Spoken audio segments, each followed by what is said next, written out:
19 নম্বর, এই ইহুদি জাতি অহেতুক প্রশ্ন করত, এটা কি ওটা কি। এই প্রশ্নের কারণে আল্লাহ তাআলা তাদেরকে অনেক লাঞ্ছিত করেছেন। মুসা আলাইহিস সালামের সময় একটা ঘটনা ঘটে। এক ব্যক্তির অনেক সম্পদ ছিল, তার কোনো ছেলে ছিল না, তার ছিল মেয়ে। সে চিন্তা ফিকির করলো, আমি মারা যাওয়ার পরে আমার যে সম্পদ, সেই সম্পদের মালিক হয়ে যাবে আমার ভাতিজা। সেই চিন্তা ফিকির করে তার ভাতিজাকে সে হত্যা করে ফেলে। হত্যা করে তার যে শত্রু, ওই শত্রুর দরজার সামনে সেই লাশটাকে রেখে আসে। বনী ইসরাইলরা একে অপরকে দোষারোপ শুরু করে। যার বাড়ির সামনে লাশটা পাওয়া গেছে তাকে সবাই দোষারোপ করে যে সে তাকে হত্যা করে এখানে রেখে দিয়েছে। আবার সে আল্লাহর নামে কসম করে বলছে যে না, আমি তাকে হত্যা করি নাই।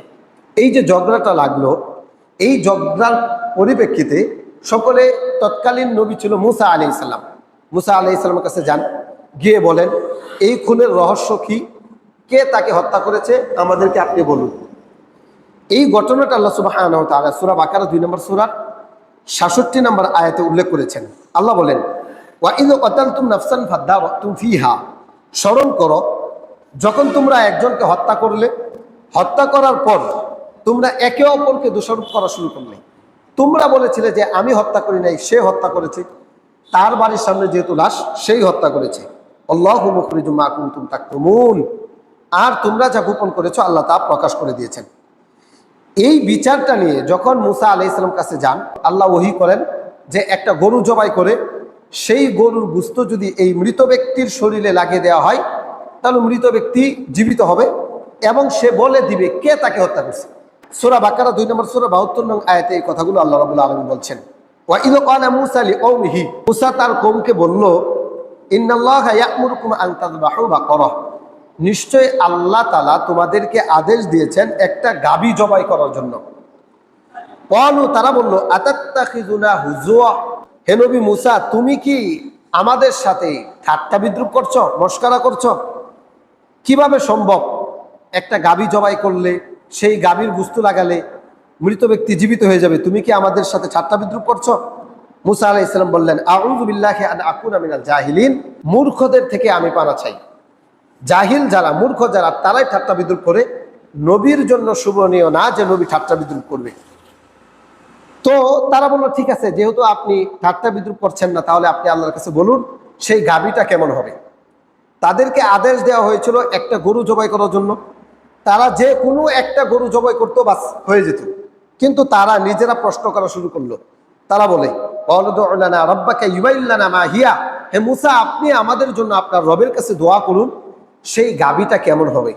তখন আল্লাহ তাআলা বললেন, ইন্নাহা বাকরাতুন, সেটা হবে গাভী, ষাঁড় না।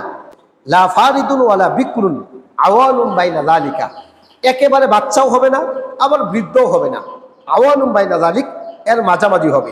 ফাফআলু মা তুমারুন, আল্লাহ বলেছেন যে তোমরা এটা করে ফেলো যা তোমাদেরকে আদেশ দেওয়া হয়েছে। এইখানে তাদের প্রশ্নের কারণে 2টা গুণ বৃদ্ধি পেল। 1 নম্বর হচ্ছে বৃদ্ধ হতে পারবে না, 2 নম্বর হচ্ছে বাচ্চাও হতে পারবে না, মাঝামাঝি হবে। আল্লাহ সুবহানাহু ওয়া তাআলার কাছে তারা এই প্রশ্ন করার পরে, তারা যদি এখন এইভাবে জবাই করে ফেলতো তাহলে এই বিষয়টা ক্লিয়ার হয়ে যেত।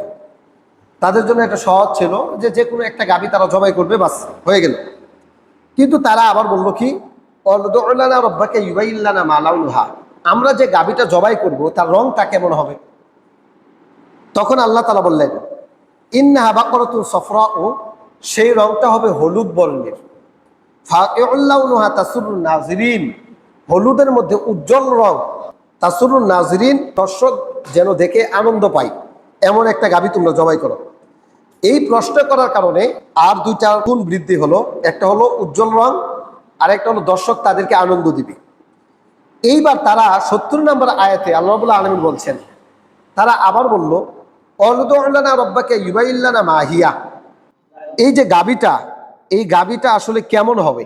ইন্নাল বাকরা তাশাবাহা আলাইনা, নিশ্চয় গরুটি আমাদের জন্য সন্দেহপূর্ণ হয়ে গেছে। ওয়া ইন্না ইনশাআল্লাহু লামুহতাদুন, আশা করা যায় আমরা গরুটা খুঁজে পাবো। রাসূল সাল্লাল্লাহু আলাইহি ওয়াসাল্লাম বলেছেন, এই যে তারা ইনশাআল্লাহ শব্দটা বলেছে, তারা যদি ইনশাআল্লাহ না বলতো তাহলে এই গাভী আর খুঁজে পাইতো না। এমন কঠিন তারা বানাইছিল এই গাভীটাকে। এরপর আল্লাহ সুবহানাহু ওয়া তাআলা এই গাভী সম্পর্কে আরো বলেন, ওয়ালা ইন্নাহু ইয়াকুল ইন্নাহা বাকরাতুন, আল্লাহ বলছেন নিশ্চয় সেই গাভীটা এমন হবে, লা যালুলুন তুসিরুল আরদ ওয়ালা তাসকিল হারস, যেই গাভীটা জমিনে চাষবাস করা হয় নাই, আবার এই গাভীর মাধ্যমে পানীয় সিঁচন করা হয় নাই। মুসাল্লামাতুল্লাহ শিয়াতা ফিহা, এই গাভীটা এমন হবে এই গাভীর মধ্যে কোনো খুঁত থাকতে পারবে না। ক্বালুল আনা জিতা বিল হক, এখন তারা বলছে মুসা এখন তুমি সত্য কথা নিয়ে এসেছ, যথাযথভাবে এখন তুমি গাভীর বর্ণনা দিয়েছ। ফাযাবাহুহা ওয়া মা কাদু ইয়াফআলুন, মজার বিষয় হলো এই গাভী তারা জবাই করেছে, যদিও তারা জবাই করতে রাজি ছিল না, তারা গাভী খোঁজা শুরু করলো, এমন গাভী তারা আর পায় না। এই একটা গাভী ছিল পৃথিবীর মধ্যে, তারা গাভীটা পাইলো। গাভীর মালিক বলে যে আমি এটা বিক্রি করবো না। তারা বললো যে না, গাভী এটা আমাদের লাগবে, বিক্রি করতেই হবে। তখন গাভীর মালিক বলল যে বিক্রি করব। এই গাভী জবাই করার পরে চামড়া ভর্তি আমাকে স্বর্ণ রূপা দিতে হবে। তারা বলল যে ঠিক আছে, আমরা চামড়া ভর্তি স্বর্ণ রূপা দিব। তখন তারা এই গাভীটাকে ক্রয় করে গাভী জবাই করার পরে ফাকুলনা দুরিবুহু বিবাদিহা, আমি তাদেরকে বললাম তোমরা এই গাভীর গুস্ত শরীরে লাগিয়ে দাও।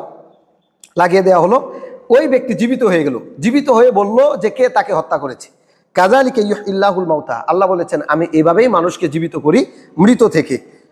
ওয়া ইউরিকুম আয়াতিহি লাআল্লাকুম তাআকিলুন, আর এই নিদর্শনটা বনী ইসরাঈলরা দেখেছিল, একজন মৃত মানুষ কিভাবে জীবিত হয় এটা দেখেছিল।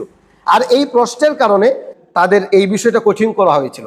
তাহলে অহেতুক প্রশ্ন করা, শুধু শুধু প্রশ্ন করা, এটা বনী ইসরাঈলদের একটা নীতি। হুজুর এটা কি ওইটা কি, অহেতুক প্রশ্ন।